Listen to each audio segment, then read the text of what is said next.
This is a Rainbow D2, and the motor is pretty noisy when we go to turn it on. I'll go put it on really quickly just so you all can hear it.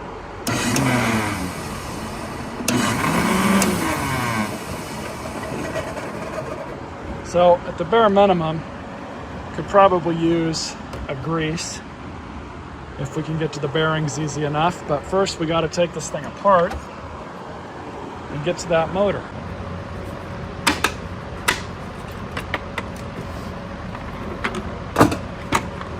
So I've actually never taken one of these machines apart. I've taken apart the newer ones, but before I make the decision to scrap this thing out or not, we need to basically get into it and inspect that motor. So I'm kind of assuming a few things here. The first of which is removing the top cover probably involves removing these 4 screws.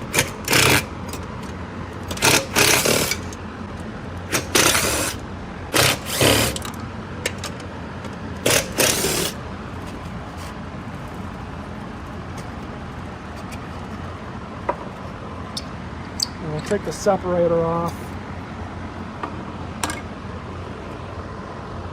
So things are already not looking good. Now, a good running one of these Rainbows, or any older Rainbow, are decent machines when they're taken care of. Unfortunately, most people don't and refuse to learn how to take care of these things. And the simplest thing you can do is take the machine off of the base when you're done, empty all that water out, let the base dry out, and then have this thing out just like this and let it dry out too. If you don't, things like this happen. You get corrosion, you get rust, you get all kinds of crap everywhere.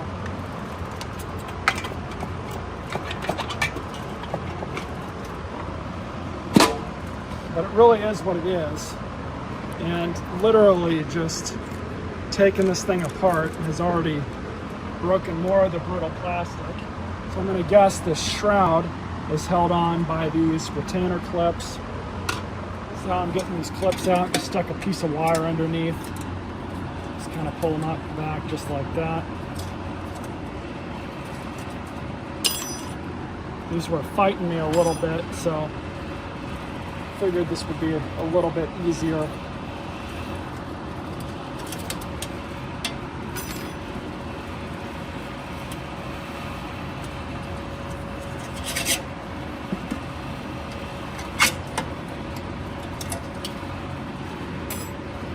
Go. So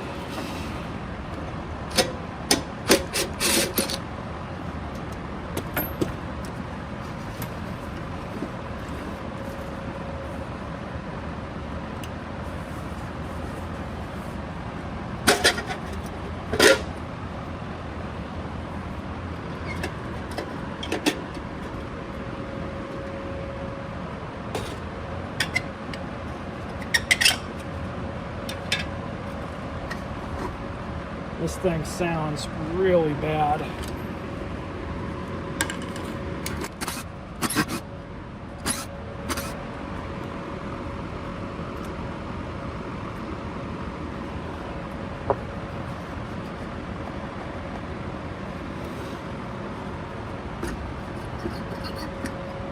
There we go. And this thing sounds horrible.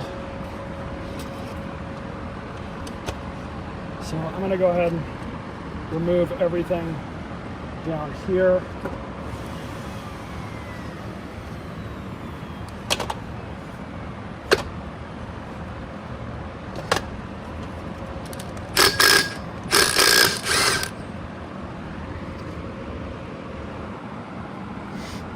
I really have no clue when this thing was ever serviced, if it was ever serviced.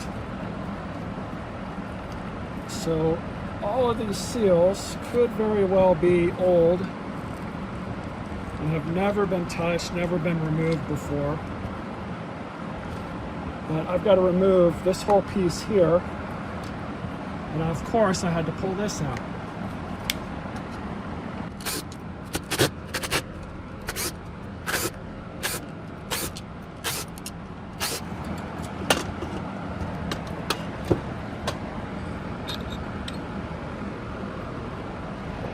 have a really noisy bearing. I honestly don't know, guys, if I'm going to be able to save this thing, but I'll give her a shot.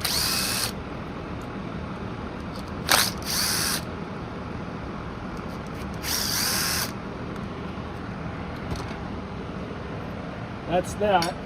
We have full bearing failure. See all those shavings that came out of there?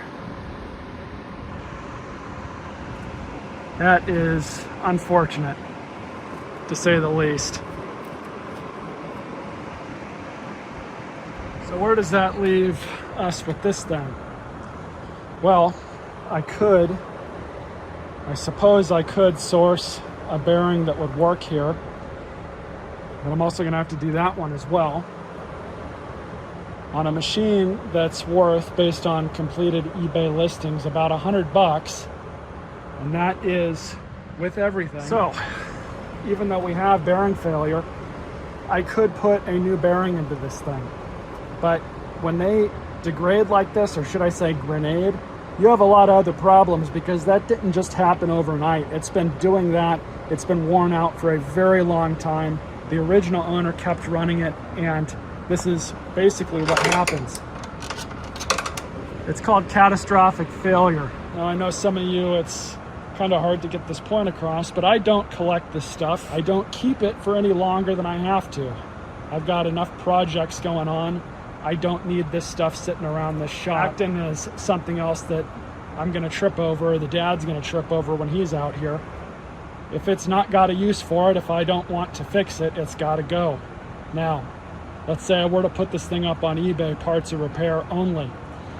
That opens me up to a possible item not as described claim, which a buyer has 30 days to claim for practically anything, even if it's parts or repair, even if you put 2 or 3 different worded statements in it saying that this thing is old, it's 50 years old, it's going to have problems, it has problems. It doesn't matter.